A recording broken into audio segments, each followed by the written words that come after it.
हमारे बीच एक ऐसा शख्स जो अंतर्राष्ट्रीय कवि है, जो गांव से निकला और अंतर्राष्ट्रीय पथ तक पूरे विश्व पटल पर जिनका नाम प्रसिद्ध है। कि आपने कैसे तैयारी की? क्योंकि जब जो जो लड़का निमाड़ी बोलता था उसने सीखा जरूर, लेकिन उस कॉन्फिडेंस के साथ जब आप स्टेज पर आए। अपने से वरिष्ठ वक्ताओं को डिबेट में सुना करता था, हिंदी जी। वाद विवाद स्पर्धाओं में। जी।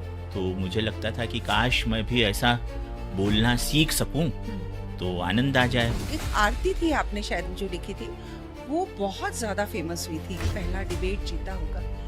तब उसकी बात करना चाहूंगी कि तब कैसा महसूस हुआ? तो बीएचयू के छात्र इतने उद्वेलित हो गए उस डिबेट से हाँ। कि मैं मंच से उतर भी नहीं पाया। ओह। उन्होंने मुझे मंच से ही उठाया, कंधों पर बिठाया हाँ। और सैकड़ों की तादाद में, वहाँ बीएचयू में कई हॉस्टल है, हाँ। वहाँ कंधे पर बिठाकर उन्होंने मेरी रैली निकाल दी। उम्मीदों का सफर। आज के इस एपिसोड में हम मिलने जा रहे हैं हमारे बीच एक ऐसा शख्स जो अंतर्राष्ट्रीय कवि हैं, जो गांव से निकला और अंतर्राष्ट्रीय पथ तक पूरे विश्व पटल पर जिनका नाम प्रसिद्ध है, और साथ ही साथ में जो कवि हैं, जो एक प्रोफेसर हैं, और उसी के साथ साथ जो एक कथावाचक है, जिनकी किताबें छपी हैं, और उसी के साथ साथ लाखों लोगों के बीच प्रसिद्धि के साथ अपने इस गुण को, जहां पर माँ वागीशा ने उनको सरस्वती पुत्र का वरदान दिया हुआ है, ऐसे हमारे डॉक्टर राजीव शर्मा जी।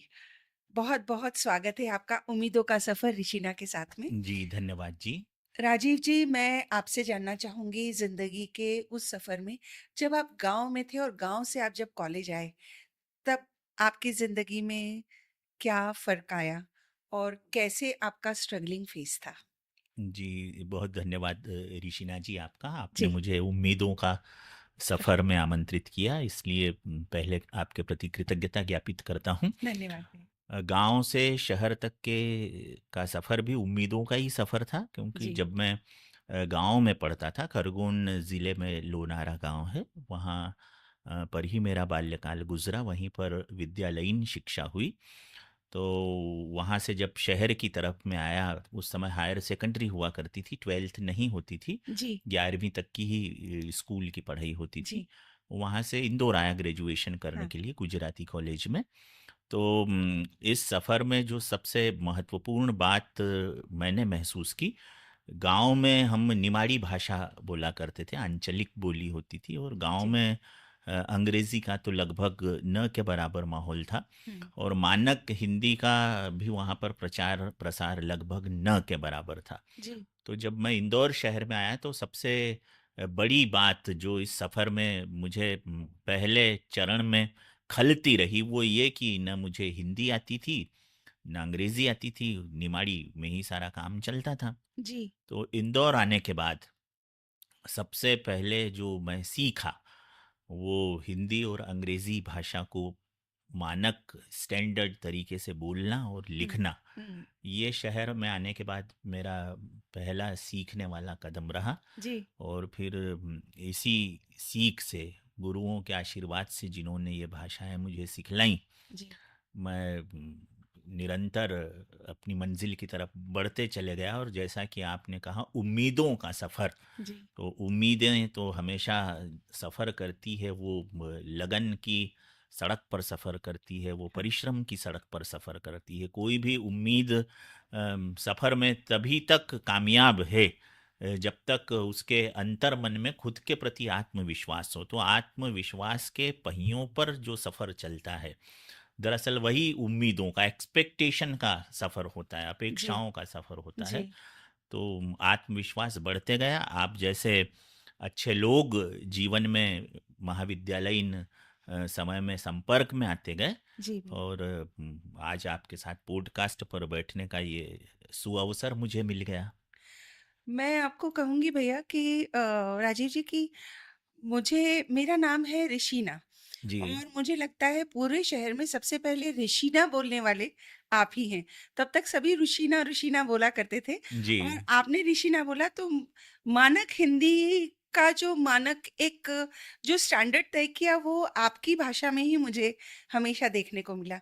और मैं खुद गवाह हूँ कि जब आप डिबेट बोलने के लिए, चाहे सदन पटल पर आप पक्ष में बोल रहे हों या विपक्ष में बोल रहे हों, लेकिन जब आप बोलते थे तो हर दिल धड़कता था और तालियां गूंजती थी और हर एक को लगता था आज तो क्या है, यूट्यूब है, लोग आपके भाषण को सुन सकते हैं, पढ़ सकते हैं, देख सकते हैं, जी उसको कॉपी करके बोल सकते हैं। लेकिन आपकी जो तैयारियां हुआ करती थी भैया, वो लाजवाब थी और अप्रतिम थी।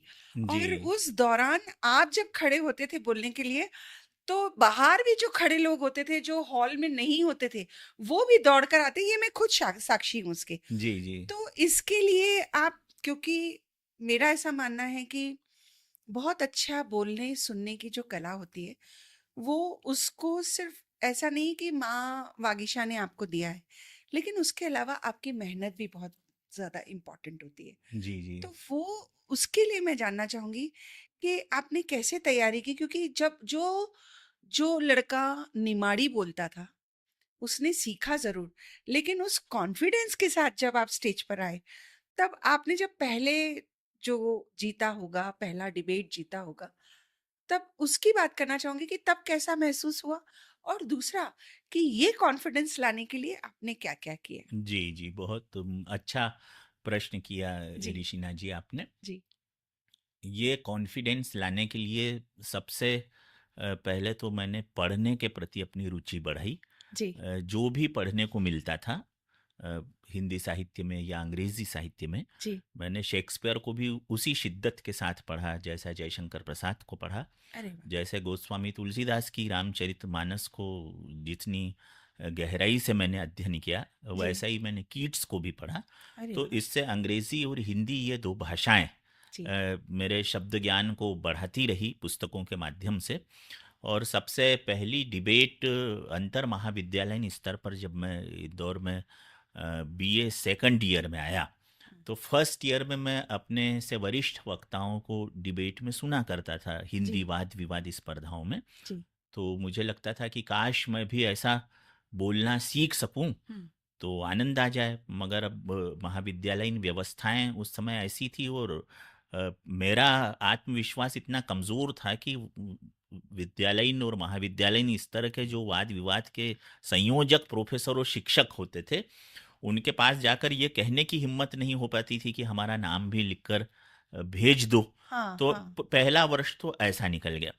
दूसरे वर्ष में government arts and commerce college में, जहाँ संयोग से मैं इन दिनों एक प्राध्यापक भी हूँ, जी, जी, वहाँ पर 1982 में एशियाड के आयोजन के समय एक कंपटीशन हुई डिबेट की जी, कि एशियाड का आयोजन देश हित में है, इस विषय पर वाद विवाद स्पर्धा होनी थी। जी, और मेरे महाविद्यालय से टीम में जो बोलने जाने वाले थे, चयनित थे, फर्स्ट हुँ, फर्स्ट वाले जिन्हें जिनका चयन होता था, जी, वो कुछ ऐसा संयोग हुआ कि वो उसमें जाने से उन्होंने इन टाइम पर मना कर दिया है, एक दो रोज पहले। जी, तो अब कौन जाए?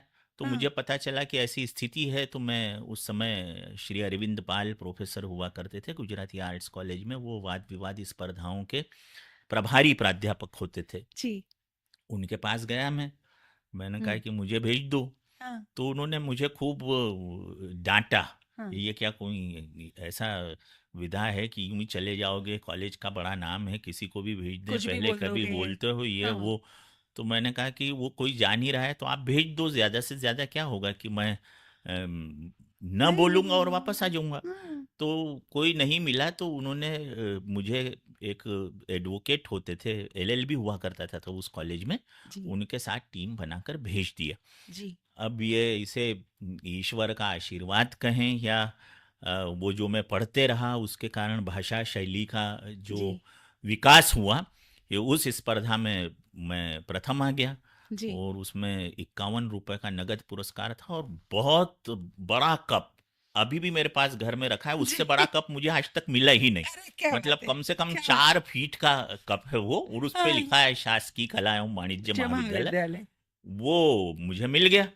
फर्स्ट प्राइज में अखबारों में फोटो आ गए, हाँ। रेडियो पर यू वाणी में इंटरव्यू आ गया। अरे तो वाह! हौसला बढ़ते चले गया, यात्रा शुरू हो गई। हाँ। कॉलेज जब पहुंचा तो लगा कि अरे ये नया बच्चा सेकंड ईयर में आया है, फर्स्ट ईयर में तो बोला ही नहीं और फर्स्ट आ गया, तो वो टीम में मुझे ले लिया। अरे वाह! और फिर उसके बाद वो सिलसिला शुरू हुआ, प्रक्रिया शुरू तो हो वो गई, निरंतर आगे बढ़ते चले आगे गया। बढ़ते चले गए।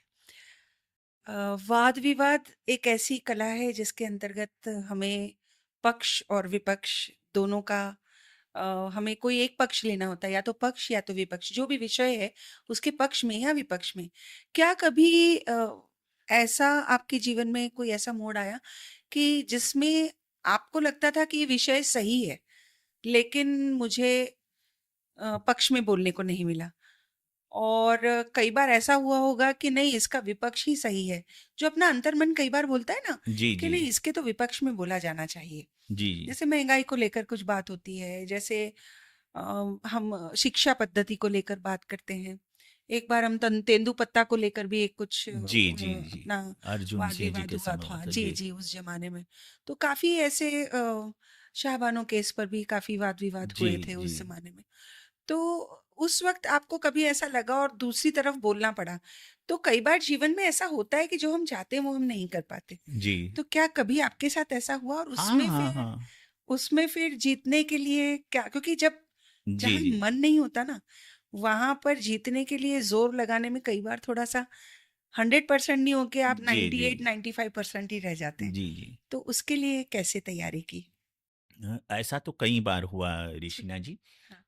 जब मेरी इच्छा कहीं और बोलने की थी, मगर स्थितियां ऐसी बनी, जी। जैसे एक बार विषय था कि धर्म ने ही भारत वर्ष का बिगाड़ किया है। ओह! अब मैं इसे मानने के लिए तैयार नहीं था, जी। मगर मेरा पार्टनर जो था वो ये चाहता था कि वो विपक्ष में ही बोले, हाँ, तो हाँ। मुझे बिगाड़ में बोलना पड़ा, मतलब कि पक्ष बिगाड़ में बोलना जी, पड़ा। जी, जी। जबकि मैं इस बात से आज तक सहमत नहीं हूँ कि हुँ, धर्म किसी राष्ट्र का बिगाड़ कर सकता है, ये नहीं कर संभव भी सकता, नहीं है। संभव ही नहीं। वो, और यदि ऐसा करता है तो वो धर्म ही नहीं है, फिर वो जी, कुछ और है। जी, तो अब बोलना था तो बोले भी जी, और जीते भी। क्या जी। होता है कि वाद विवाद स्पर्धा में ऋषिना जी, जब कोई ऐसा पक्ष होता है, जो पक्ष या विपक्ष में से कोई एक पार्ट ऐसा होता है जो कमजोर होता है, हाँ, हाँ। तो उस तरफ बोलने वाले जितने भी लोग रहते हैं वो भी फिर कमजोर पे ही हाँ, बोलते हैं। कमज़ोरी के तो साथ फिर ही बोलते कमजोर के हैं। बीच में यदि कोई थोड़ा सा भी सशक्त है, तो उसको नहीं, नहीं, उधर वाला फर्स्ट आप प्राइज तो मिल ही आपको जाता है। सुनना तो वाक़ई उधर लाजवाब वाला रहता था। फर्स्ट प्राइज मिल जाता है।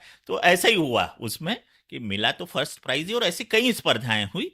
मगर उसके पीछे जो सबसे ज्यादा महत्वपूर्ण रहा मेरे ख्याल से, वो उच्चारण और शैली, शैली। ये दो चीजें बहुत महत्वपूर्ण रही। एक बार संस्कृत कॉलेज में यहाँ पर एक डिबेट हुई थी, जी। और उसमें लगभग इंदौर शहर के सभी कॉलेज थे, बहुत बड़ी डिबेट, पूरा दिन चली थी उस हाँ समय। जी, हाँ जी। वो युवा महोत्सव, उस पे हुई थी, युवा वर्ष आया था, युवा वर्ष। 1982 जो था, यूथ ईयर था, जी।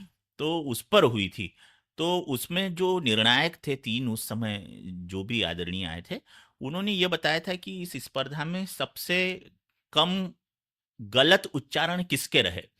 तो सबके उच्चारण, किसी के 5, किसी के 10 ऐसे थे, और मेरे उसमें उन तीनों का कमेंट था कि एक भी उच्चारण गलत नहीं हुआ। मैं कह तो रही हूँ ना। मुझे ये लगा कि उच्चारणों की स्पष्टता और उच्चारणों की शुद्धता, हाँ। इसने मुझे ज्यादा बल दिया, और उसका प्रभाव ज्यादा गया। जब वो चाणक्य सीरियल आया था, जी, उस समय आप भी ऋषिना जी, जी, मॉडल पार्लियामेंट में हम भोपाल गए थे, जी, पुरानी जी, विधानसभा का बिल्कुल, भवन में। बिल्कुल। हाँ। तो वहां पर जब मैं बोला था, तो रंजना बघेल संसदीय सचिव हुआ करती थी, उन्होंने जी, हमें बिल्कुल। पुरस्कार दिया था, और हाँ, अर्चना चिटनिस जी के पिताजी हमारे विधानसभा के अध्यक्ष होते थे उस बिल्कुल, समय। बिल्कुल। अर्चना चिटनिस ही नाम है ना उनका, हाँ, हाँ, बुरहानपुर अर्चना वाली। चिट बुरहानपुर तो वाली। अ, वहां पर रंजना बघेल जी और वो विधानसभा अध्यक्ष जी ने सब कार्यक्रम होने के बाद डिनर पर ये कमेंट दिया था जी। कि आप बिल्कुल चाणक्य जैसे बोलते हो। उस समय चाणक्य धारावाहिक आया था, जी, बिल्कुल। जबकि चाणक्य धारावाहिक के आने के 5-7 साल पहले से मैं बोल रहा था उस जी, समय। बिल्कुल बोल रहे मगर थे। वो इस तरह का, शायद उसका कारण ये था कि वो भी शुद्ध हिंदी, संस्कृत निष्ठ हिंदी में जी। बड़े स्पष्ट उच्चारण करते थे। हुँ। तो वो कहीं और कहीं वो एक दूसरे का जुड़ा हो गया। फिर मैं हाँ, लखनऊ पढ़ने गया था, दिल्ली पढ़ने गया, खैरागढ़ गया, तो जी, वहाँ भी मुझे ये संबोधन मिलते रहे, हाँ, बल्कि मुझे आदर ही देते रहे कि ये चाणक्य जैसा बोलते हैं। जी। अब उन सबको ये बताने से तो मैं रहा कि भाई चाणक्य के बहुत पहले से मैं बोल रहा था, लेकिन मेरे लिए तो एक ऑनर की बात थी कि जी, उस जी। समय का एक लोकप्रिय धारावाहिक का सबसे सशक्त अभिनेता के हाँ, नाम से मेरी वक्तृत्व शैली की तुलना की जा रही जी, है। बिल्कुल। ये एक मेरे लिए ऑनर ही था उस समय। आपने कई मतलब 1000 2000 पुरस्कार जो हैं वो वाद-विवाद या वक्तृत्व कला में जीते हैं। मुझे मालूम है कि एक उज्जैन में कालिदास समारोह में भी जी, डिबेट हुआ जी, करता जी। था और एक बीएचयू में हुआ करता था। बनारस हिंदू तो विश्वविद्यालय। मुझे जब मैंने डिबेट बोलना शुरू किया तब तो ये बात थी कि राजीव शर्मा जो हैं वहाँ पर कोई भी जाता था तो लोग कहते थे आप राजीव शर्मा जी के शहर से आए। जी, जी, मतलब जी। ये बात इतनी कमाल की थी जो कि सबके लिए ऐसा नाम ठीक है इंदौर से आए हैं, देवी अहिल्या विश्वविद्यालय से आए, ये समझ में आता है। पर लोग कहा करते थे कि राजीव शर्मा जी के कॉलेज से के शहर से आप आए हैं। जी, तो जी। यहाँ पर जो भी राजीव शर्मा जी के यहाँ से आएँगे, वो कभी हार ही नहीं सकते। मतलब एक ऐसा मतलब जो कहते हैं सिनेरियो क्रिएट हो गया था और वो सिर्फ़ और सिर्फ़ आपकी वक्तृत्व कला से। जो आप बोलते थे आज भी मैं ये मानती हूँ कि माता सरस्वती की आप पर कृपा है, आपकी मेहनत है, आपका वाचन है, लेकिन उसके बावजूद भी ये जो बात आई, इसमें आप मुझे कुछ बताएँगे कि बीएचयू में क्या ऐसा हुआ था कि आज भी उस चीज़ की दीवानगी है? आज आपको डिबेट छोड़े तकरीबन कितने साल हो गए होंगे? मैं आ गया था 1990-91 में, जॉब में आ गया था, तब से छोड़ ना, दी। तो 1990 के बाद तो 36 आपने साल हो गए। 36 साल हो गए, लेकिन आज भी जो बीएचयू जाता है, जी, जी। वहाँ पर कहा जाता है कि राजीव शर्मा जी के शहर से डिबेट बोलने के लिए ये 2 बच्चे आए हैं। जी, तो जी। आज भी आपके नाम को लोग लेकर और उदाहरण लेकर बोलते हैं। तो अभी जो डिबेटर्स बोलते हैं तो कई बार मैं उनको ये भी बोलती हूँ कि राजू भाई का नाम है, जी, भाई जी। तुम अच्छी तैयारी करो जी, जी। और आगे बढ़ो और खूब मेहनत करो। तो जी, ऐसा जी। मैं खुद भी उन लोगों को बोलती हूँ अगर मेरा कभी जाना होता है उन लोगों के बीच, जी। तो भाई ऐसी ऐसी क्या बात है? ऋषिना जी, ऐसी कोई मुझे तो विशेष बात नहीं लगती, पर बनारस हिंदू विश्वविद्यालय में हुआ ये था कि हमें जो लेकर गए थे सर और मैडम, वो दोनों युगल हैं, हाँ। तो वहाँ पर जब मेरी डिबेट का समापन हुआ, हुँ, तो बीएचयू के छात्र इतने उद्वेलित हो गए उस डिबेट से हाँ। कि मैं मंच से उतर भी नहीं पाया। ओह! उन्होंने मुझे मंच से ही उठाया, कंधों पर बिठाया, हाँ, और सैकड़ों की तादाद में, वहाँ बीएचयू में कई हॉस्टल है, हाँ। तो वहाँ कंधे पर बिठाकर उन्होंने मेरी रैली निकाल दी अरे उस वाह! समय, है क्या ना। बात है। 89 88 की बात होगी जी, ये। जी। और हमारे साथ वाजपेयी दंपत्ति, हाँ, आप भी उनके साथ गई हैं, वो उस जी, समय मैनेजर थे। जी, तो वो इस चीज़ को और ज़्यादा बेहतर सुनाते हैं, क्योंकि वो उसमें उनका भी ऑनर हुआ था कि जी, वो जिन्हें लेकर आए जी, ऐसा। जी, तो उस कारण वहाँ पर फिर मैं इतना लोकप्रिय हो गया था कि बाद में वहाँ पर जितनी डिबेट हुई, जी, तो उसमें वो मुझे यहाँ यूनिवर्सिटी या कॉलेज से बुलाए या ना बुलाए, वो स्पेशल बुलाया करते थे। जी, जी, आपको तो सुनने के ऐसा लिए। कई वर्षों तक मैं गया। जी, उसके बाद फिर जॉब में आने के बाद टीम ले लेकर मैं बीएचयू कई बार गया, जी, विश्वविद्यालय की टीम लेकर। जी, तो वो टीम लेकर मैं इसलिए जाता था कि उस समय जो आर के दुबे साहब और एस एस हुँ, पवार साहब, ये डीन स्टूडेंट वेलफेयर हुआ करते थे, तो वो बनारस वाले उन्हें बोलते थे कि टीम में उनको ही भेजना। तो वो क्या होता था कि जो जिन बच्चों को ले जाता था मैं, उनको तो सुनते ही थे, उसके बाद वो उस विषय पर मुझसे बुलवाया करते थे। ऐसा लगभग 1 दशक तक ये सिलसिला चलते रहा। जी, और बस बीएचयू में इसी कारण लोकप्रियता हुई, और जितने भी बड़े और नामचीन वक्ता जी, इंदौर के उस समय रहे, जी, जैसे जयदीप कर्णिक का करने नाम वो भी आपके साथ ही पढ़ा है, जी, जी, आपका जूनियर जूनियर है शायद जूनियर है। जयदीप भैया, हाँ, मीनाक्षी नटराजन, जी, मृणाल पंत, पंत, ये सबको बीएचयू लेकर मैं आप हमेशा लेकर हमेशा गए गया हूँ। और मुझे ये भी मालूम है कि बच्चों को वो अपनी स्क्रिप्ट तो तैयार करते ही थे, लेकिन सबसे अच्छी बात मुझे जो ये लगी कि आपने हमेशा आपके द्वार, आपके पास जो भी आया, उसको हमेशा मदद की। जी, जी। और ऐसा होता है कि जब व्यक्ति खुद फेमस हो जाता है, लोग उसको जानने-पहचानने लगते हैं, तो एक प्रकार का गुरूर भी आ जाता है। ऐसा जी, मैंने कई बार देखा है लोगों के बीच। और उनके पास कला भी है, तो भई उनको हक भी है गुरूर करने का। लेकिन राजीव जी, आपके साथ कभी मैंने ऐसा नहीं देखा।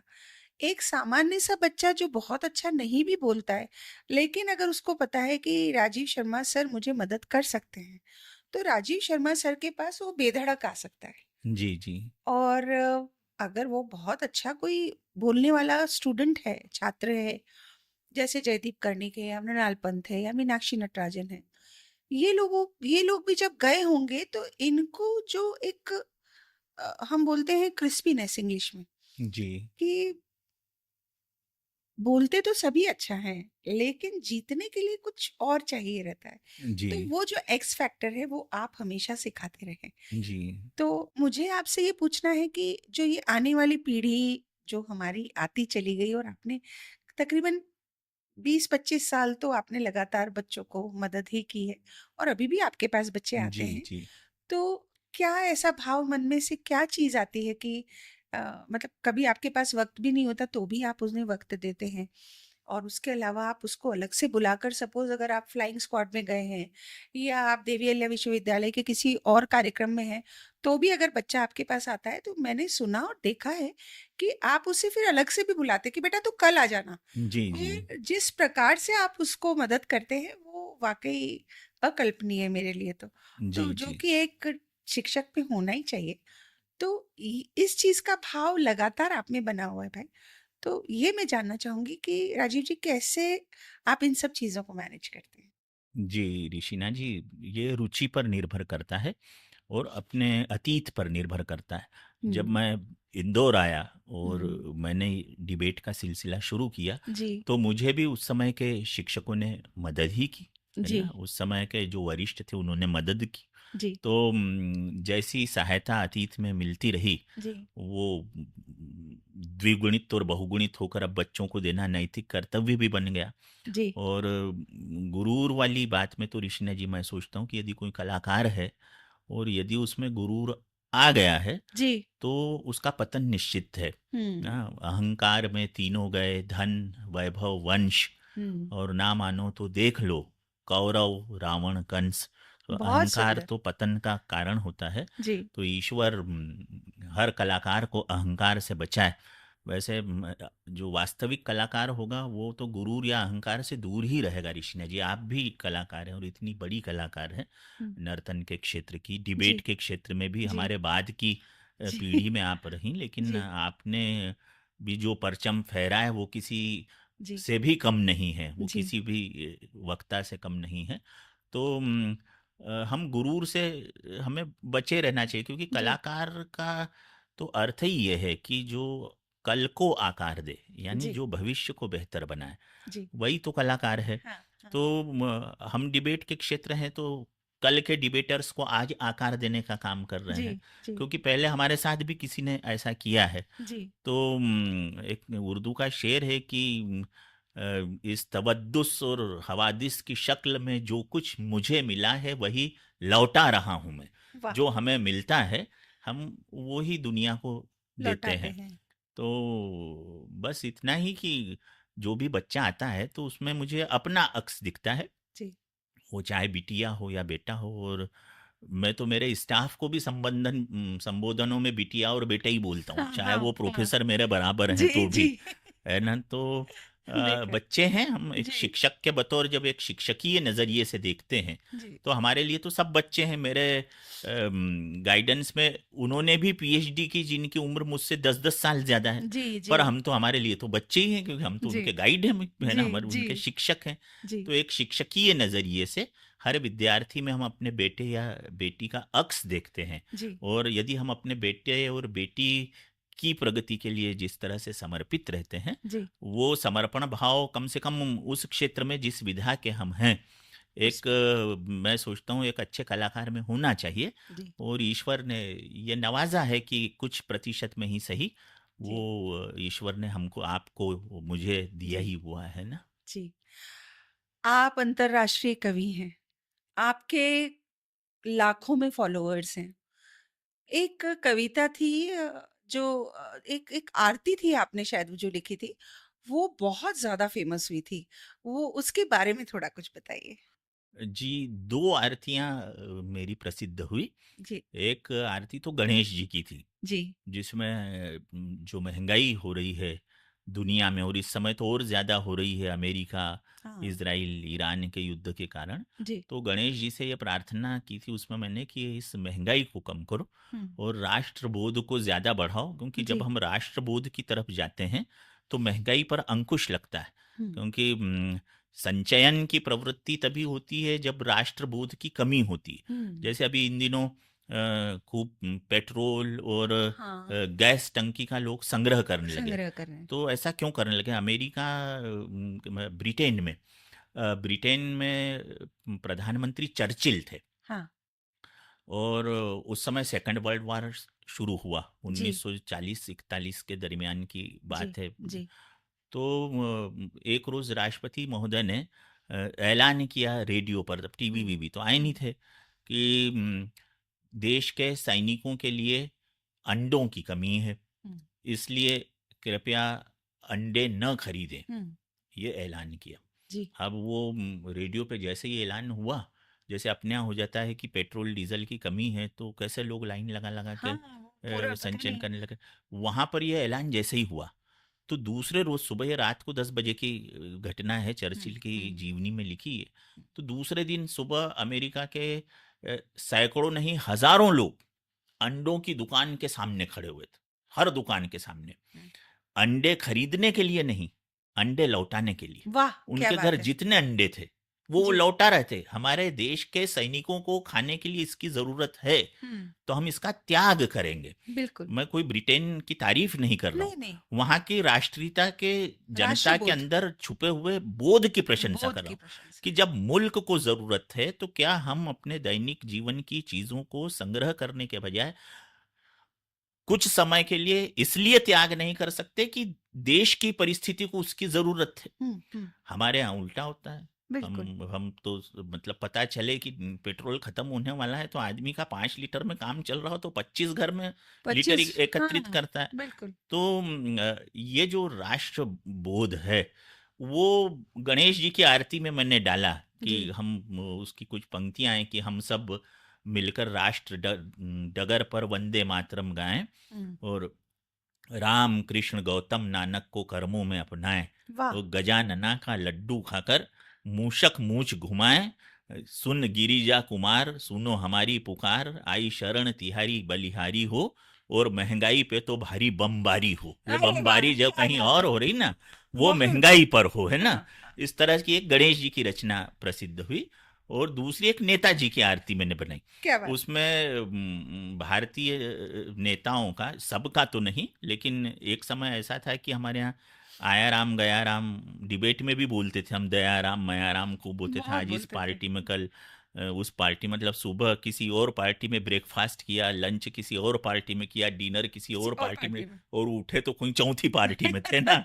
ऐसा युग आया था एक। जी, उस समय नेताओं के आचरणों को लेके एक आरती लिखी थी मैंने, जी, जय जी। नेताजी हरे, और तुम्हारे कारण कितने सज्जन लोग मरे। हाँ। इस तरह से एक हास्य मिश्रित आरती थी। जी। तो ये 2 आरतियाँ भारत के बाहर भी काफ़ी हाँ, सुनी गई, हाँ। और लोगों ने उसे पसंद किया।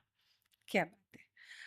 मैं तो आपके कवि सम्मेलनों की भी बहुत बड़ी बिग फैन जो बोलते हैं ना, बड़ा वाला फैन हूँ।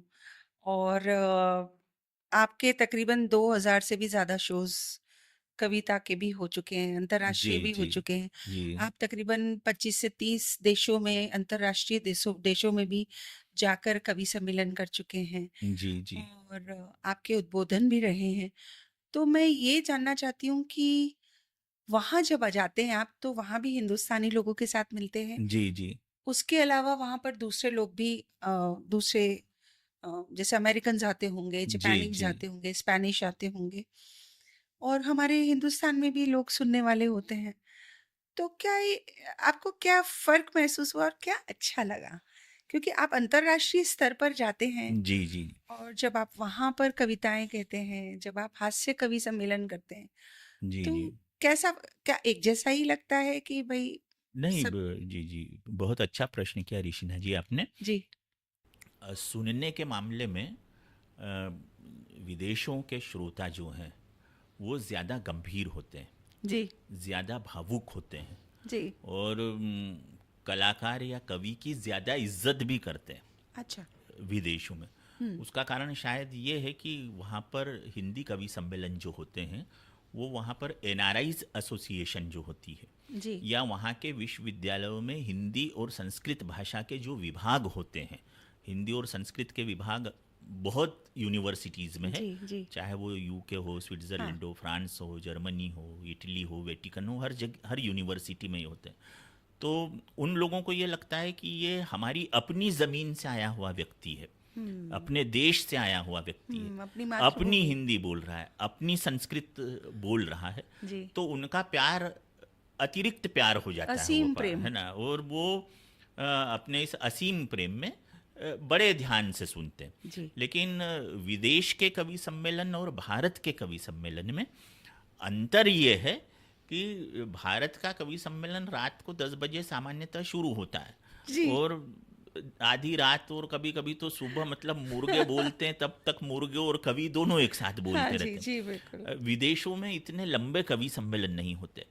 भारत में कवि सम्मेलनों में हजारों की भीड़ होती है। इंदौर में ही मालवा मिल चौराहे पर या जी, राजेंद्र नगर चौराहे पर जी। जो कवि सम्मेलन हुए, ये राजवाड़ा पे।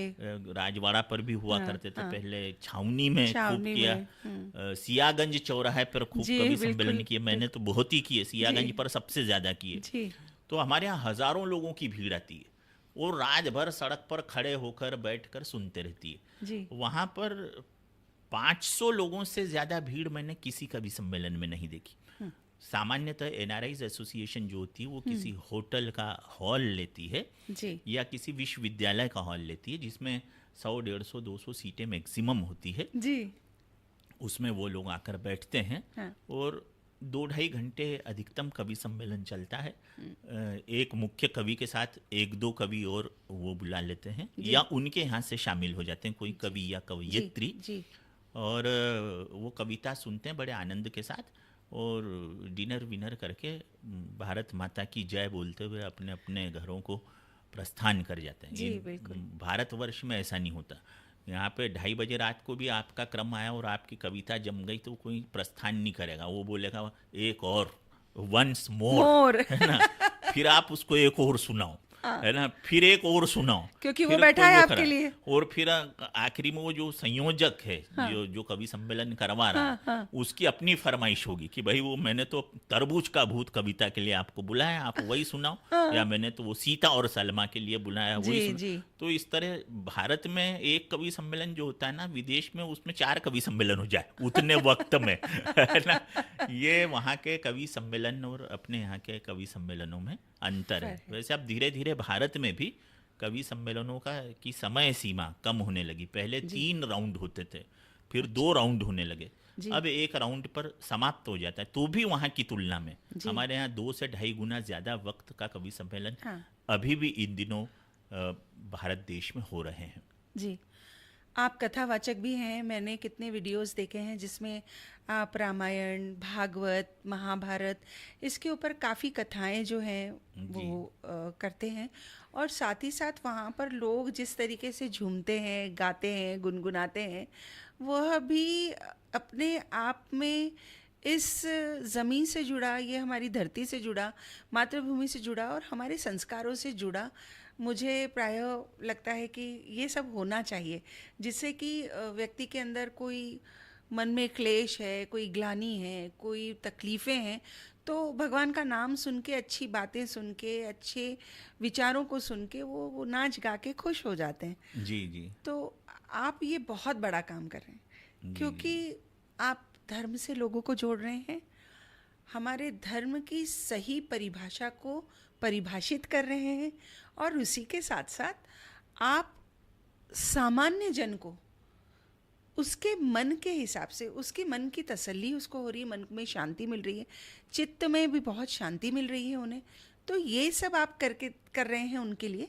तो मुझे कोई एक आध वाकया आप सुनाइए जिसमें क्या, कई बार क्या होता है कि यंगस्टर्स आते हैं आपको सुनने, कई बार बुजुर्ग और यंगस्टर्स भी आते हैं, कई बार यंगस्टर्स को आना नहीं होता है पर उनके बुजुर्ग पकड़ के लेके आते हैं, जी जी लेकिन उसके बावजूद आपके पास कोई ऐसा, मतलब हृदय को छूने वाला कोई ऐसा संस्मरण जी जिसमें जी आपको लगा हो कि अच्छा है कि मैं कथावाचक के रूप में भी जी अपना जी जी निभा जी रहा हूँ, जी है ना, जी कर्तव्य, वो ऐसी कोई घटना?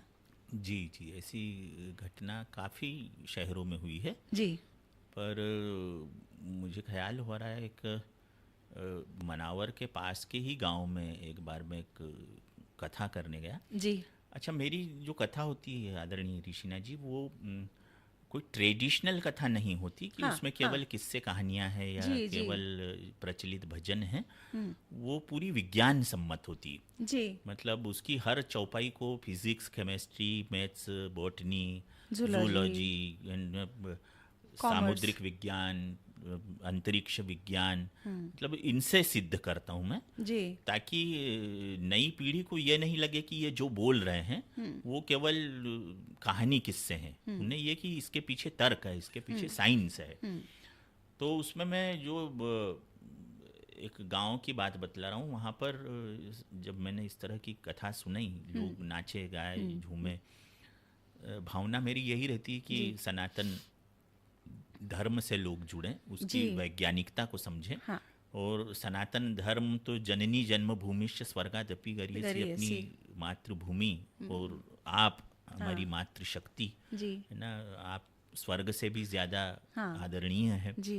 ये सही भाव है। है हमारे धर्म का, है ना। हाँ।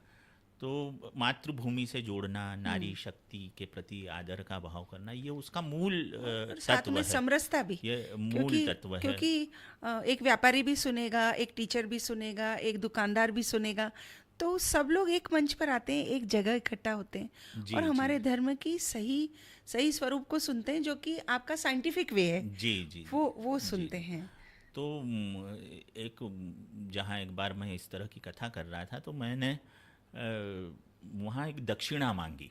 मैंने कहा भाई देखिए, मैं यहाँ पर जो कथा करने आया हूँ, तो मैंने कोई आपसे व्यावसायिक डील तो की नहीं है कि मैं हुँ। कथा करने आ रहा हूँ तो मुझे इतने रुपए दीजिएगा, ये जी। वो ऐसा कुछ भी नहीं है ना। सामान्यतः ऐसा कहीं करता भी नहीं मैं कथा वाले मामले में। हाँ। तो मैंने कहा अब आया हूँ तो आप मुझे कुछ दक्षिणा दो, हुँ। और घबराओ मत, मैं कोई आपसे जो दक्षिणा है वो कोई रुपए पैसों की नहीं मांगूंगा। हुँ। कुछ एक दो छोटे छोटे ऐसे काम मांगूंगा आपसे वाह! जिसे आप आसानी से कर सकते हैं। जी।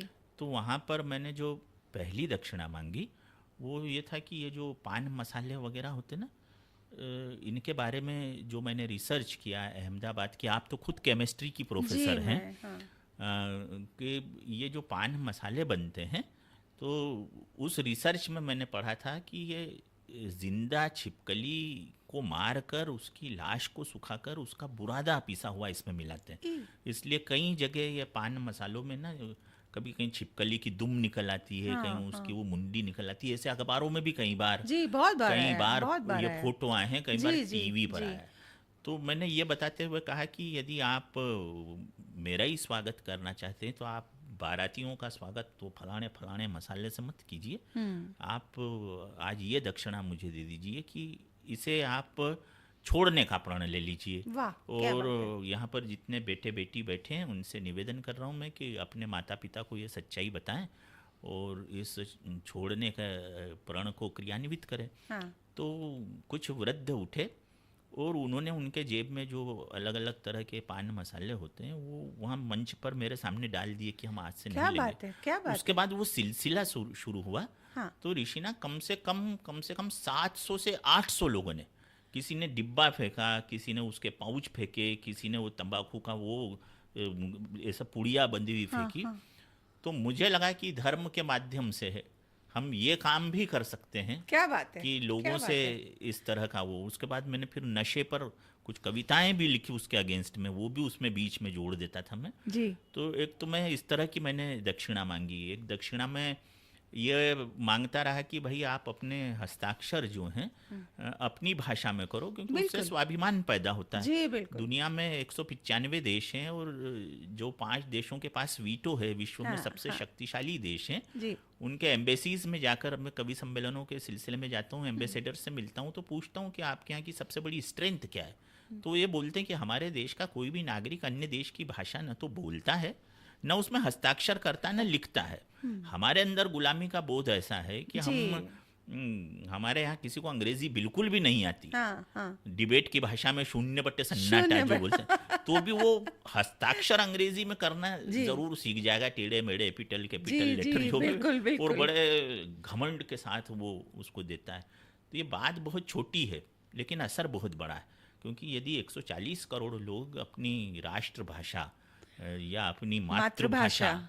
दोनों जिसे भी हो ना, जी संविधान के स्तर पर तो कोई राष्ट्रभाषा है नहीं, जी। लेकिन बहुमत के हिसाब से हिंदी सबसे ज़्यादा बोलते हिंदी हैं, हिंदी या अपनी मातृभाषा। मातृभाषा। इसमें यदि वो हस्ताक्षर करता है तो ये मुझे लगता है कि भारत माता के ललाट पर हम स्वाभिमान की बिंदी लगाने का काम करते हैं। जी जी। तो ये कोशिश कर लो भाई, तो वो भी लोगों के समझ में आती है, और फिर वो साल 2 साल बाद मिलते हैं तो बोलते हैं कि तब से साहब हमने हिंदी में साइन करना शुरू कर दिया। इस जी तरह की कई चीज़ें मेरे सामने आई। जी एक मैं निवेदन करता हूँ कि भाई आप एयरपोर्ट पे जाते हो, रेलवे स्टेशन पे जाते हो, बस स्टैंड पर जाते हो, और कभी आपको कोई सैन्य वर्दी में सैनिक दिख जाए तो आप और कुछ मत किया करो। उन लोगों का बड़ा त्याग है भाई। अपनी ऋषिना जी अपने देश देश की के सबसे बड़ी ताकत तो समर्पण हमारी। वाली हाँ चीज़ जो है वो सैनिक ही है। यस 18-18 साल 16 साल के बिल्कुल बच्चे सही। सरहद पे जाके गोलियां हाँ खा के उनकी लाशें आई -32 अपन ने कारगिल के डिग्री पे, समय, -32 डिग्री पर, अपन ने देखा है -40 डिग्री ना। पर तो वो लोग जीते हैं। हाँ बिल्कुल सही बोल रही हैं आप। तो मैं उनसे ये निवेदन करता हूँ अपने कथा के श्रोताओं से कि भाई आपको कभी कहीं वो दिख जाए तो और कुछ भी मत करना, जी उनके दिखे तो उनके पास आदर से खड़े होके वंदे मातरम बोल देना, जय हिंद बोल देना। इतने में उन्हें लगेगा कि भाई हमें आम जनता से ऑनर मिल रहा है, ऑनर मिल रहा इतने में ही वो खुश हो जाएंगे, जी और हो बिल्कुल। ही जाते हैं वो। हाँ हो जाते हैं। तो वो भी लोग कहते हैं, मुझे महू उसका में भी मेरे मान कई देते हैं। मिलते हैं स्टूडेंट्स और कथा वाले कि साहब हम तो तब से सैनिकों को जय हिंद वंदे मातरम बोलते हैं तो वो बड़े प्रसन्न हो जाते हैं। जी जी जी और ये मैंने ऋषिना जी आपकी कॉलेज में पहले के एच के जैन साहब हुआ करते थे, जी शायद आप जी जानते जी हो, जी हर्षेंद्र हर्षेंद्र कुमार कुमार जैन सर। जैन। वो कुछ ज्ञान बॉटनी के परिज्ञान वगैरह ज्ञान की संस्था परिज्ञान भी चलाते थे, इंस्टीट्यूट और बड़े चलाते अच्छे थे। प्रोफेसर बहुत अच्छे हैं। प्रोफेसर। तो भाई उनसे उनका मुझे ये आपको लगा बीच कि में वो टोकना जय चाहूंगी। भारत बोला करते जय थे भारत बोला करते सबको। थे सबको। तो मुझे वहाँ से ये लगा कि ये चीज़ को स्प्रेड करना चाहिए, तो मैंने उसे धर्म में इस तरह से जोड़ दिया। वैसे ही मैं बताना चाहूँगी राजीव जी कि मैं भी सभी बच्चों को जय हिंद से ही या वंदे मातरम से ही बच्चों को बहुत अच्छी संबोधित बात करती है, हूँ। बहुत अच्छी बात तो है। बच्चों को मालूम है कि मेरे पास आना है तो सबसे पहले जय हिंद बोलना है, नहीं तो मैं सुनती नहीं हूँ। बिल्कुल अगर आते बिल्कुल। से ही वो गुड मॉर्निंग गुड आफ्टरनून कुछ कहते तो मैं अपना काम करती रहती, उनकी तरफ नजर ही नहीं करती। जी जी तो फिर जी। उनको समझ आता है अरे गलती हो गई, तो जय हिंद तो बोलना ही है। बहुत अच्छा, तो बहुत अच्छा। हर्षेंद्र सर के बाद मैंने वो नियम का, और आप भी उसी कॉलेज में मैं उसी कॉलेज में दशकों तक प्रोफेसर रही। रही 32 साल तक। बिल्कुल तो बिल्कुल सही। यूं भी है ना ऋषिना जी, मेरी एक कविता है उसमें पंक्ति आती है कि वतन परस्ती से बढ़कर कोई धर्म नहीं होता है, शहादत से बढ़कर कोई कर्म नहीं होता है। वाह। वो जागृत देवता हैं सरहद के सैनिक, इनकी आराधना से बड़ा कोई पर्व नहीं होता क्या है। बात है, क्या तो बात है, क्या बात है। ये भी क्या कथा बात के है। माध्यम से, क्योंकि हर कथा जो है उसमें राष्ट्राभिमान तो छुपा हुआ ही है, हाँ, चाहे वो राम जी की हो, चाहे वो जिस कृष्ण धरती जी पे की हो। हमने जन्म लिया है, जिस धरती में हम जी समाने वाले हैं, अगर हम उस माँ को प्रणाम नहीं करेंगे तो फिर जी हम बिल्कुल किसको बिल्कुल बिल्कुल। पूछेंगे? जीवन का फिर सबसे हमारे हाँ महत्वपूर्ण स्वर जो अनुस्यूत होना चाहिए जी वो देशभक्ति ही है। और अपने स्तर पर करें, उसके लिए ज़रूरी नहीं कि आप कोई बड़े बड़े संगठनों से जुड़े, जी। आप अपने स्तर पर हैं, पर्याप्त है। कोई पर्याप्त। देशभक्ति के सर्टिफिकेट की मैं कहीं से मैं आपको ज़रूरत एक नहीं। बात और बोलना चाहूंगी कि जो ये हिंदी में हस्ताक्षर, मैं सालों से हिंदी में ही हस्ताक्षर बहुत कर रही अच्छी हूँ। बात है जी। तो चूंकि मेरा नाम ऋषिना है तो जी मैं ऋषिना पहले लिखा करती थी। आपको यकीन नहीं होगा कि कई बैंक में जब मैंने वो ऋषिना लिखना शुरू किया तो उन्होंने बोला कि आपकी कोई अंग्रेजी में हस्ताक्षर नहीं है क्या? जी जी। तो मैंने बोला कि मेरे माता, हमारे यहाँ पे नामकरण संस्कार जी, बहुत बड़ी चीज़ माना जाता है। बहुत सारे संस्कारों में से ये भी एक, जिसमें माता पिता मिलकर सोचते हैं कि बच्चे का क्या नाम रखा जाए। जी, तो मैंने उनसे कहा कि मेरे माता पिता ने सोचा, किसी किताब को देखा, उस किताब की जो नायिका थी उसका नाम ऋषिना था, तो उनको लगा कि मेरा जीवन भी ऐसा होना चाहिए। जी। उन्होंने ये सोच के, गुजराती नॉवेल थी वो, अच्छा जी। तो उन्होंने सोचा होगा, ये सब कुछ जाना होगा, उसके बाद उन्होंने ये मुझे नाम नाम रखा। दिया है। जी, तो अगर उन्होंने ये नाम दिया है तो मेरा नाम मैं जानी जाती हूँ उसी से। मेरी उपलब्धि है ये कि मैं ऋषिना हूँ। जी। ना मैं अपना नाम बदलना चाहती हूँ और ना मैं अपने हस्ताक्षर बदलना। बिल्कुल तो ठीक। हमारे एक प्राचार्य थे, ओपी जोशी साहब। हाँ, वो हाँ। भी हिंदी में हस्ताक्षर करते थे, पर वो ओपी जोशी लिखा करते थे जी, जी, और मैं ऋषिना लिखा करती थी। जी, तो ऐसा होता है। अब धीरे धीरे मैं जब हमारा सोशल नेटवर्क और सोशल मीडिया भी काफ़ी आ गया है, तो जब हिंदी दिवस होता है तो लोग बड़ी बड़ी बातें लिखते हैं, तो मैं सिर्फ एक ही लाइन लिखती हूँ कि अंग्रेजी में भी हस्ताक्षर करने वालों को हिंदी दिवस की बधाई। बिल्कुल ठीक। क्योंकि जब तक आप अपनी भाषा में अगर आप ये नहीं सोच सकते कि हमें हस्ताक्षर भी करने हैं, तो फिर जी, हम आगे कैसे बढ़ेंगे। बिल्कुल ठीक जैसा है। कि आपने जी, कहा। जी, जी, जी। आपने भी अपनी बिटिया का बहुत प्यारा नाम रखा है। जी, जी, और आप जैसा कहते हैं मातृशक्ति, वैसे ही आपने अपनी बिटिया को बहुत अच्छा उसको आगे बढ़ाया है। और एक पिता का जो संबल है वो आपने अपनी बिटिया को दिया है।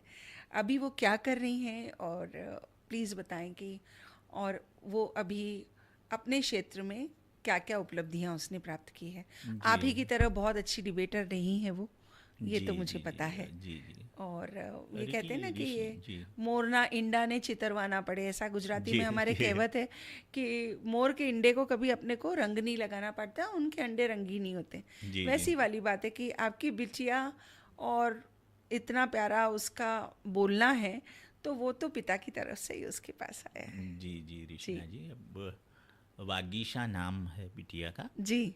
और वो यूएसए के न्यूयॉर्क में इन दिनों जी। रिसर्च कर रही है, पीएचडी का शोध। जी। और इसके साथ ही उसे पढ़ाने का काम भी वहाँ पर अभी मिला हुआ है। जी। और जहाँ तक मेरा सवाल है, तो मुझसे तो कम वो उसकी माता से ज़्यादा उसका जुड़ाव है। जी। और उसी की परवरिश ज़्यादा रही, वो ज़्यादा ध्यान दे देती पाई, रही, और हाँ, अभी भी क्योंकि वही आप दे रही, क्योंकि अंतर्राष्ट्रीय मैं कवि दूसरे। हैं, आप कथावाचक हैं, आप प्रोफेसर हैं, इतनी सारी जिम्मेदारियों के साथ, और आप मार्गदर्शक हैं हमारे छात्रों के, जी, छात्र जी। छात्राओं के। तो आपके पास तो बहुत सारी तो वो जिम्मेदारियां हैं। वागीशा वाला जो है, ज़्यादातर अनुपात उसकी प्रगति या जो भी कहें, उसमें उसकी मम्मी का ही जाता मम्मी है, का पूरा उसकी माँ का ही योगदान है, जाता माँ का है। योगदान है। तो वो उसी ने उसे सब पढ़ाना लिखाना ध्यान दिया। मैं तो जी। कभी कभार वो डिबेट वगैरह ये स्पीच देती थी तो स्क्रिप्ट लिख दिया करता था, बाकी जी। उसको याद करना, तैयार उसको करना, बोलना। सुनना, ये वो सब वही करती रही। तो इन दिनों वो वहाँ पर है, जी। और अच्छा चल रहा है उसका, बढ़िया है वहाँ पे। जी। जी। जी। जी, आपको अवार्ड्स भी बहुत सारे मिले, कई कलाकारों से आपको अवार्ड्स मिले, और कुछ महत्वपूर्ण अवार्ड है, राष्ट्रपति जी से भी आपको राष्ट्रपति अवार्ड मिला है। और उसके अलावा आपको कई ऐसे अवार्ड्स मिले हैं जो जिसको पाने की लालसा व्यक्ति अपने जीवन में करता है। जी, तो जी। मैं जानना चाहूँगी वो क्या है। डॉक्टर शंकर दयाल शर्मा जी जब राष्ट्रपति थे, तब दिल्ली में ताल कटोरा स्टेडियम में जी। एक वक्तृत्व की प्रतियोगिता उस समय दिल्ली के कुछ राजनीतिज्ञों ने करवाई थी। जी। उसमें जब मैं गया था तो वहाँ पर विजेता रहा था प्रथम पुरस्कार अरे का, वाह। और उसका पारितोषिक वितरण डॉक्टर शंकर दयाल शर्मा जी ने बतौर राष्ट्रपति के वहाँ पर किया था। किया था। तब उन्होंने मुझे पुरस्कार दिया था, और मंच पर जब घोषणा हुई थी और उनका भाषण हुआ, तब उन्होंने ये कोड किया था कि ये बहुत अच्छा भाषण मैंने सुना, और ये जो मैं पदक दे रहा हूँ तो मैं राष्ट्रपति भवन में भी देता हूँ, अच्छा। लेकिन यहाँ पर मैं जो दे रहा हूँ इस पर मुझे अतीव प्रसन्नता हो रही है। अरे वाह। तो वो एक पुरस्कार था। और बाकी अभिनेताओं, नेताओं, राज्यपालों, मुख्यमंत्रियों, इनके तो बहुत सारे जी। सम्मान मिलते रहे। जी। World book of record London हाँ, वो एक बड़ी वाला उपलब्धि है। हाँ, हाँ। जिसका भी सपना हासिल। हर व्यक्ति जो जी जी जी है वो जी सोचता है, तो आपको world book of record London से मिला हुआ जी है। जी, है ना। ये तो भी एक इस तरह वाकई, मिलते रहे ऋषिना, है ना। हाँ, एक ऐसी शख्सियत हैं आप जी जिनको समझकर, जिनको फॉलो कर कर, जो आजकल बच्चे बोलते हैं ना कि I follow this, I follow that, तो जब मैं ये फॉलो करता हूँ तो मुझे लगता है कि आपकी जीवन शैली को, आपकी परंपराओं को, आपके बोलने की के तरीके को, और साथ ही साथ जिस प्रकार से आप अपनी बुद्धि के साथ जो आप कमाल करते हैं ना, वो अगर बच्चों के पास आगे और वो सीखते चले जाएंगे, तो वाकई वो सक्सेसफुल होंगे, और सक्सेसफुल होने के साथ जीवन के संतुलन को भी समझेंगे। जी जी क्योंकि आपने जो गांव की गलियों से मिलकर जो आपने अंतर्राष्ट्रीय स्तर पर अपनी छवि बनाई है, वो वाकई मुझे लगता है कि हर एक को उसका अनुसरण करना चाहिए। जी जी जी, आपकी कुछ किताबें भी हैं, और साथ ही साथ में आप गीतकार भी रहे हैं, मतलब महेंद्र कपूर जी हैं, साधना सरगम जी हैं, अनूप जलोटा जैसे लोग हैं जिन्होंने आपके लिए काफ़ी, आपको, आपके साथ गीतकार भी, उन्होंने आपके गीत भी गाए हैं, जी जो जी आपने रचना की है उनको भी गाया है।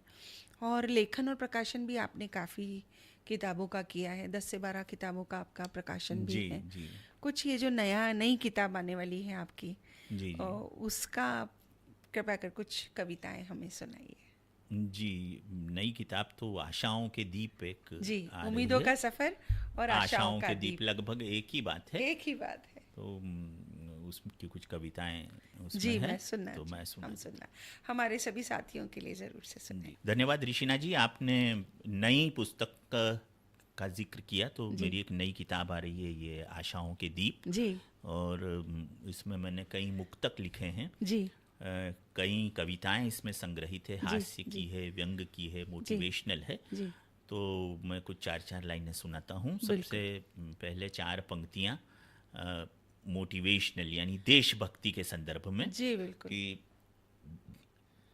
जो लोग इश्क अपने लक्ष्य से सुबह शाम करते हैं, जो लोग इश्क अपने लक्ष्य से सुबह शाम करते हैं, चांद और तारे भी झुककर उसे प्रणाम करते हैं। वाह, क्या जो लोग इश्क अपने लक्ष्य से सुबह शाम करते हैं, चांद और तारे भी झुककर उसे प्रणाम कर, प्रणाम करते हैं, और सूरज अर्घ चढ़ाता है उस इंसान को ओ, जो अपना जीवन अपने वतन के नाम करते हैं। क्या बात है, जो अपना जीवन अपने वतन वतन के के नाम नाम करते करते हैं, हैं। क्या बात। और वर्तमान स्थितियों पर कि तन के लिए वतन को काटने लगे हैं कुछ लोग, तन के लिए वतन को काटने लगे हैं कुछ लोग, खून को शहद सा चाटने लगे हैं कुछ लोग, वाह, और कलम उठ रोशनी बिखेर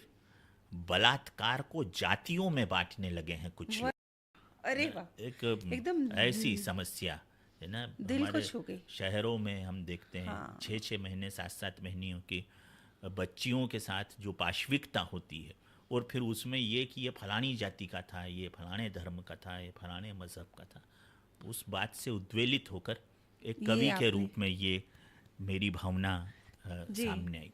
बहुत ये सुंदर। तुलसी ने प्यार किया श्री राम से, हम्म मीरा ने प्यार किया घनश्याम से। हम्म, आप भी मीरा पर काफ़ी रिसर्च कर जी रही हैं ना। जी, तो तुलसी ने प्यार किया श्री राम से, मीरा ने प्यार किया घनश्याम से। तुम वतन की माटी से प्यार करना, ईश्वर जगमगाएगा तुम्हारे नाम से। अरे वाह, तुम वतन की माटी से वाह, प्यार अद्भुत करना, अद्भुत अद्भुत ईश्वर जगमगाएगा अद्भुत। तुम्हारे नाम से। और बीच में आपने कलाकार की बात की थी ऋषिना जी जी। जी, तो कलाकार अमीय रस की सुराही होते हैं, अमृत अमृत की, तो कलाकार अमृत रस की, यानी कलाकार अमीय रस की सुराही होते हैं। जी, कलाकार अमीय रस की सुराही होते हैं, कलाकार नूर ए कन्हई होते हैं। वाह, और जिन्हें परम तत्व को समझना हो, पहले कला को समझे। हम्म, जिन्हें परम तत्व को समझना हो, हाँ। पहले कला को समझे। अरे वाह। कलाकार धरती पर ईश्वर की गवाही होते हैं। आहाहाहा, क्या वही बात बताता है, है कि ईश्वर क्या है कुछ, बात है है, ना। क्या बात कलाकार है। धरती पर मु- ईश्वर की गवाही होते मैं हैं। मैं मैं बीच में रोकूंगी कि मैं जितने कलाकारों को जानती हूँ उनको सबको भेजूंगी और सबको कहूंगी कि देखिए कितना खूबसूरती से एक कलाकार ने सभी कलाकारों के लिए इतनी खूबसूरत बात लिखी है। अब वो सही भी है ऋषिना जी। हाँ। मतलब ईश्वर है, हाँ इसका अंदाजा हमें लता मंगेशकर को सुनकर होगा। जी बिल्कुल, इसका जी बिल्कुल अंदाजा हमें किसी बहुत अच्छे विवेकानंद जैसे ओरेटर को सुनकर होगा। होगा। इसका अंदाजा हमें रविंद्रनाथ टैगोर की रचनाओं को कुछ पढ़कर सुनकर होगा। पड़ गए। हाँ तो कलाकार से ही तो ये पता चलता है कि कोई ऐसी शक्ति है हाँ जो हाँ। उसने इन सबको इतना अलग और यूनिक बना रखा है। जी और बिल्कुल। कोई भौतिकता नहीं है, वो कोई हाँ रुपए पैसों के बल पर उनका नाम या वर्चस्व नहीं है। हाँ केवल आर्ट। आर्ट आदमी को अमर कर रहा है ना, इसलिए हाँ। वो धरती पर ईश्वर की गवाही है। वो ये बता रहा है कि प्यारे ईश्वर है। जब आप नृत्य करती हो तो आप नहीं होती, हाँ हाँ। वो कुछ ईश्वरीय कला का अंश ही आता है। तो वो वो ही। इस आपका हर थिरकता कदम इस बात की गवाही होता है कि ये ऋषिना का नृत्य नहीं है, जी ये ईश्वर की उस कला का बहुत छोटा सा प्रदर्शन हो रहा है। क्योंकि बिल्कुल। वो तो सारे ब्रह्मांड को नचा रहा है। सब ही नचावत राम गोसाई, राम है ना, गोसाई। ऐसा बोलते हैं। जी। तो एक मोटिवेशनल सुना रहा हूँ मैं जी। मुक्तक कि मेहनत जिस शख्स का श्रृंगार करती है, हम्म। मेहनत जिस शख्स का श्रृंगार करती है, सफलता झुक के उसे नमस्कार करती है। वाह। सफलता झुक के उसे नमस्कार करती है। और असफलता के डर से जो रुकते नहीं हैं, हम्म। असफलता के डर से जो रुकते नहीं हैं, उपलब्धियां उन्हीं की जयकार करती है। अरे वाह वाह वाह। उपलब्धियां वाह उन्हीं क्या की बात है, क्या बात है, जयकार करती क्या हैं। बात है, क्या बात और एक मोटिवेशनल पंक्ति और है। जी शायद नौजवान पीढ़ी को पसंद आए कि सफलता हर कोई अर्जित करना चाहता है, मगर जी। वो होगी कैसे? कैसे? कि हाँ। प्रयासों के प्रवाहों से मिलती है, प्रयासों के प्रवाहों से मिलती है, संघर्ष की राहों से मिलती है। अरे वाह। और सफलता यूं ही नहीं मिलती, माँ बाप की दुआओं से मिलती है। अरे वाह क्या बात है, क्या बात है, सफलता यूं ही नहीं क्या बात मिलती, है, बिल्कुल माँ सही। बाप की दुआओं से मिलती है। जी। और कविताओं को लेकर इतनी बात हुई तो चार पंक्तियां कविता पर सुना देता जी हूँ। बिल्कुल कि बिल्कुल। कविता चंद सिक्कों की फिरौती नहीं है हम्म। कि आपने रुपए दे दिए तो कविता बस निसरत कविता, होने लगी है, हाँ। ऐसा नहीं है वो। नहीं। तो कविता चंद सिक्कों की फिरौती नहीं है, कविता कभी नफरतों को बोती नहीं है, और रहती है सच्चाई के साथ में सदा। कविता कभी शिष्टता को खोती नहीं है। अरे वाह। यदि अशिष्ट हो जाए तो वो कविता तो नहीं फिर है। वो कविता नहीं। नहीं है। क्या तो बात ये कुछ मुक्तक हैं ऋषिना क्या जी, बात है, क्या बात और है। मेरे ख्याल से पर्याप्त हैं। और फिर आगे जैसा आप बहुत बहुत सुंदर। मैं तो अपने सभी साथियों को जो अभी हमारा ये पॉडकास्ट देख रहे हैं, उन सभी दर्शकों से कहूंगी कि आशाओं के दीप का एक एक पन्ना, एक एक शब्द जो है वो अनुकरणीय है।